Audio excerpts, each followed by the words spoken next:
With LeBron James going into his 21st season in the NBA, there is only one question left to be asked. How did the creation of Barbie have a lasting impact on LeBron's legacy? In 1959, Ruth Handler launched the first ever Barbies, and in 1961, the first ever Kens. Barbie and Ken became a hit all over the world, and with the creation of Barbie came the creation of Barbieland, which is where the human version of all Barbies live. From Barbie to Ken to Ken to Barbie to Ken and to Ken, there is a wide and diverse variety of Barbies.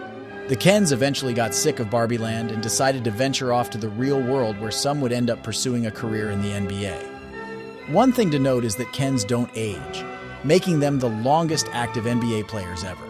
Since the 60s, the Kens have terrorized players in the NBA with their nasty defense and their exceptional playmaking, making them one of the most prolific groups of people to ever join the NBA. But how does all of this affect LeBron's legacy?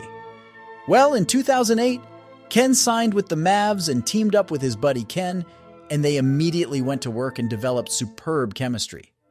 In 2011, the Kens led the Mavericks to the NBA Finals, where they would face off against the Miami Heat and give them a run for their money.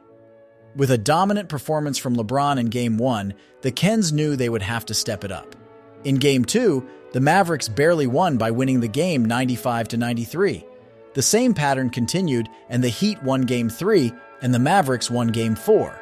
At this point in the series, the Mavericks knew they had to change something to make sure they came out victorious against LeBron.